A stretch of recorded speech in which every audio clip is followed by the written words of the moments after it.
Hello everyone. I hope you all had a Merry Christmas and Happy Holiday in 2020, and I hope you're all having a Happy New Year in 2021. So in this video I will show you all of the train-related items that I got for Christmas of 2020. And stay tuned, because at the end of the video I will show the HO scale steam locomotive. Yes, you heard that right. I said steam locomotive that I got for Christmas of 2020. And so please don't fast forward or skip ahead in this video. We will see everything here, and we will get to see the steam locomotive at the end. So, the first item here is this DVD by Hair & Rail Video called American Standard 440. This was produced by the late railroad historian, who was also a news reporter, Bill Warwick. Here's the back side of it. And it was also narrated by Danny Harmon, who is known as Distant Signal on YouTube. He has got a great channel, and you should go check his videos out too, by the way. And this DVD right here has lots of footage and photos of famous 440 American-type steam locomotives, including the New York Central's 999, the Pennsylvania Railroad 1223, Central Pacific Jupiter, the Union Pacific 119, and the Western and Atlantic Railroad General, as well as many other 440 American-type steam locomotives. So the 440 American-type wheel arrangement was state-of-the-art in the mid-19th century, and it was such a successful wheel arrangement that some 440 American-type steam locomotives actually ran into the 1950s. So the 440 wheel arrangement was a very successful one when it came out in the 19th century, and it was locomotives like these that helped the United States grow with westward expansion and industrialization in the East. And there were lots of famous steam locomotives of this wheel arrangement that were built in the United States and Canada and other countries. And you'll see many 440 American types here, like I've said, that are from the United States. And there's also some Canadian ones that are shown here as well. Footage is really nice. There's a lot of color footage, and some of it's also in black and white, and there are also some old photographs shown as well. And it really tells the story nicely of the 440 wheel arrangement. And you'll also see several examples of 440 American types running in preservation, such as the replicas of the Central Pacific Jupiter and the Union Pacific 119. You'll also see footage of the Western and Atlantic General when it was operating in the 1960s. And you'll also see footage from the 1990s of the Eureka and Palisades Eureka running on the Durango and Silverton Railroad in Colorado. And you'll also see some footage of 440 American-type steam locomotives running at amusement parks and tourist attractions, such as the Busch Botanical Gardens in Tampa. So it was a really nicely done production by Bill Warwick and Hair & Rail Video. The one thing that I point out, though, is that they did mention that the New York Central's 999 was the first land vehicle to hit 100 miles an hour. Well, there's not enough sufficient evidence about that, but they made it seem as if that has been confirmed. But the truth is that it is a contender for that record. It's not officially confirmed to be the locomotive that made that record. So in this production they kind of confirmed that. I'm not sure if they did that out of bias or if that was just an error in the script, but they basically made it sound as if the New York Central's 999 was the first land vehicle to hit 100 miles an hour. But other than that, though, the history that they mention of the 440 American type is very accurate. So that's what I have to say about this. Now we'll move on to the next item, which is this book called Iron Empires by Michael Hiltzik. This book came out in 2020, and it is the winner of the Pulitzer Prize. There's the front of it. And here's the back. Back to the front again. Here we go.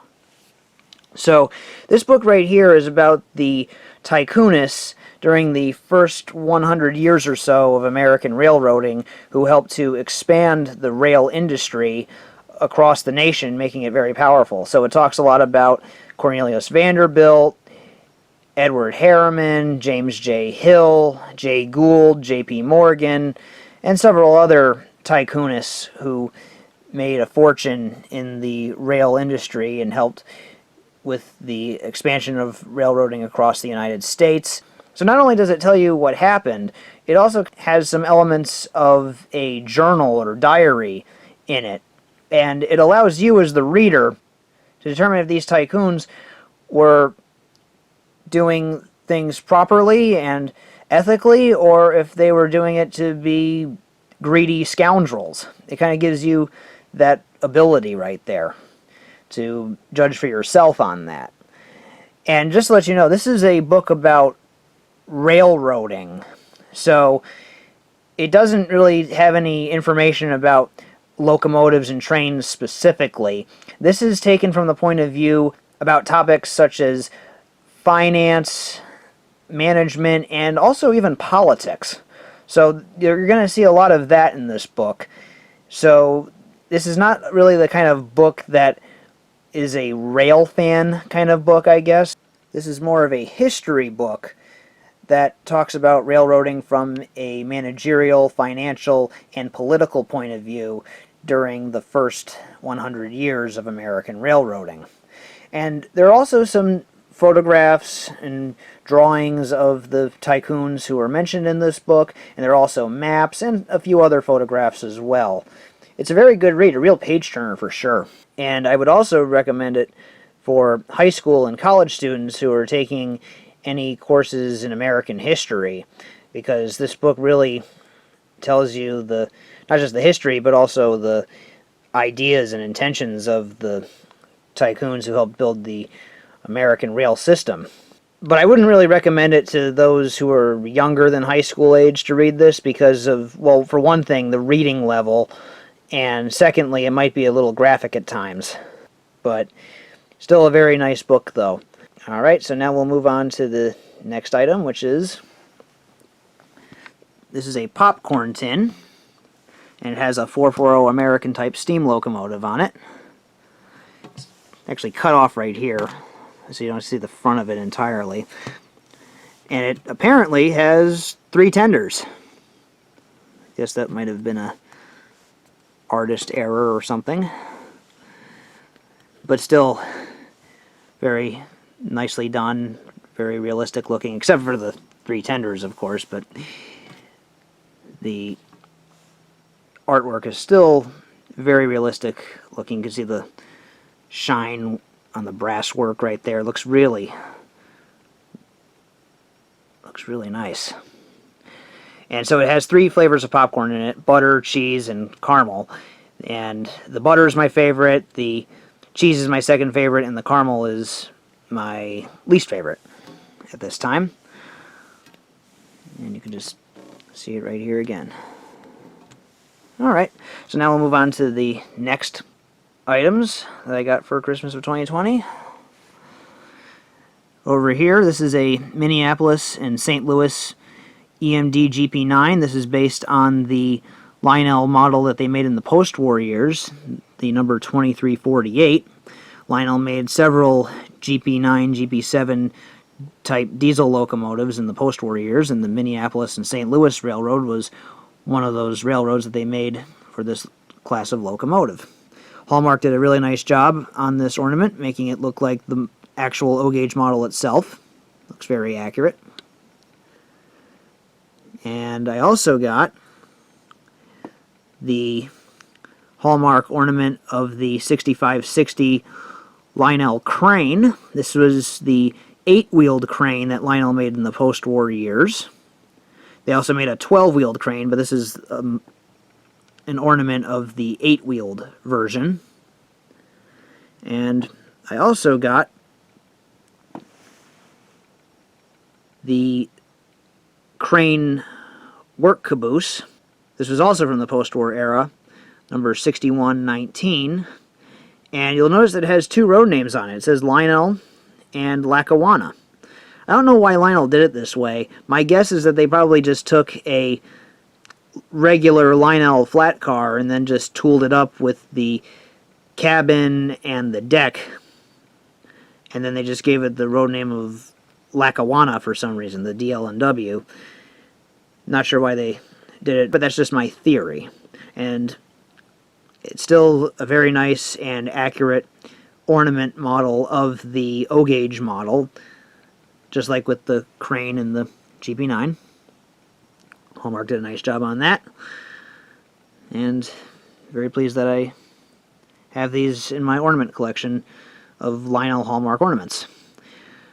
So now we'll move on to the model train segment of this year's post-Christmas update video. We'll take a look at that right now. Okay, so now we're in the model train section of this year's post-Christmas update video, and the first thing that we're looking at here is this Penn Central 2-bay covered hopper. This is a Bachmann piece, and it's in their silver line. This is HO scale, and the number on this car is 32367. The real Penn Central covered hopper with this same number does exist, and it's on display at the Railroad Museum of Pennsylvania. And I saw it there when I was at that museum in 2019. And it was in my video of that museum. So it's actually quite cool that I have the model of it. And Bachmann did a really nice job on this car. They got the details very accurately on this car, including the paint scheme, and even the S that you can see right here. The S right there was also painted onto it, which also exists on the real one. And so Bachmann did a nice job on this car. I'm quite happy with it. So now I will show you the steam locomotive that I got for Christmas of 2020. I'll get that into the shot right now.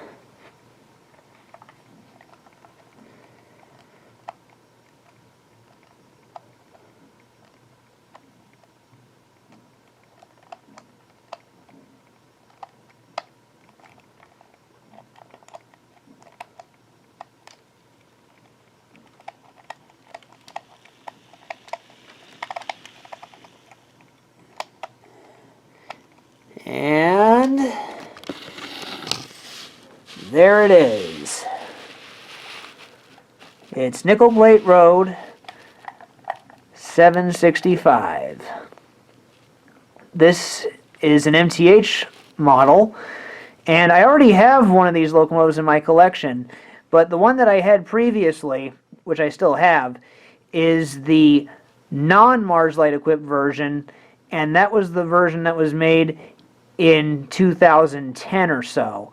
This one right here is the Mars Light equipped version, which was released in 2019.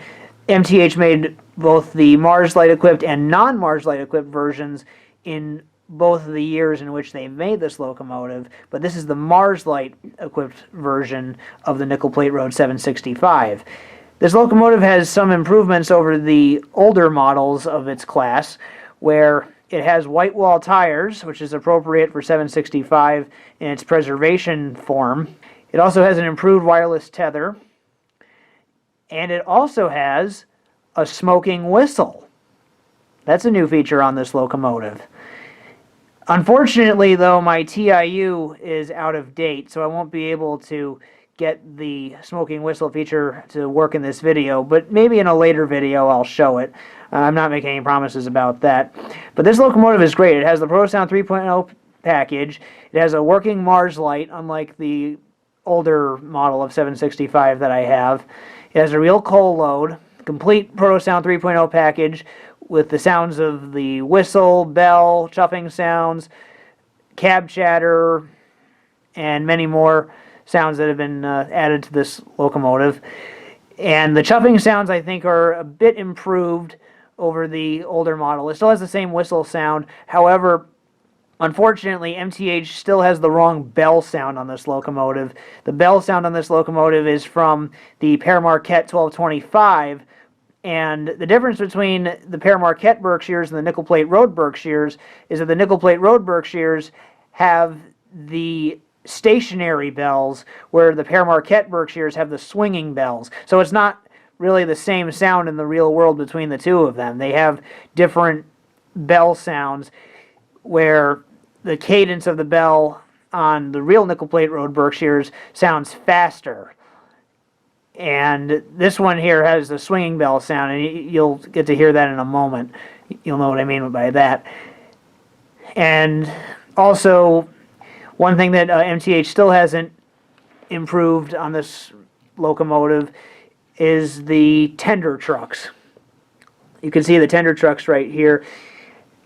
They still have the friction bearing trucks, which 765 has roller bearing trucks these days in preservation, probably for the last 10 or 11 years, so I guess since 2010 or so. It's had the roller bearing trucks on its tender. But this one has friction bearings. You can't really notice it from a distance, but when you get up close to it, you can see what I'm talking about. But it's still a very solid model, good puller, and I love the improvements with it. The smoking whistle feature, I'm looking forward to that. Unfortunately, I can't get it to work at this time, but it's still a nice locomotive nonetheless. I really love it. It's a fantastic locomotive. I'm glad that I have another model of 765. Again, I like how now I have both the non-Mars Light equipped version and now this, the Mars Light equipped version. So that's really cool because this is a very nice locomotive. I've always been a fan of it, and I'm glad to have another one of these locomotives in my collection. So now I will get the locomotive running. We'll see it in action right now.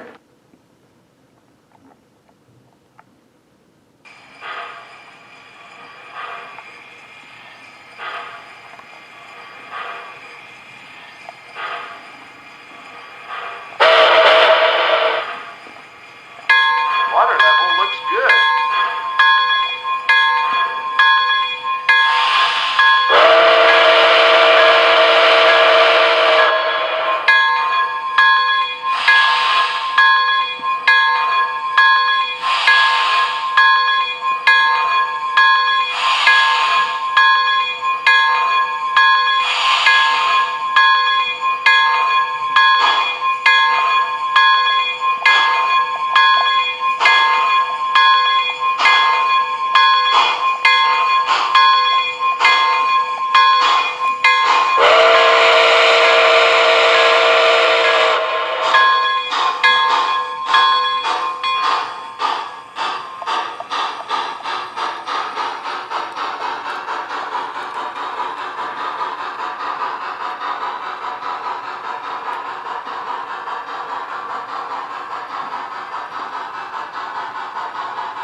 So that concludes this year's post-Christmas update video. Thank you very much for watching, and please stay well during this coronavirus pandemic.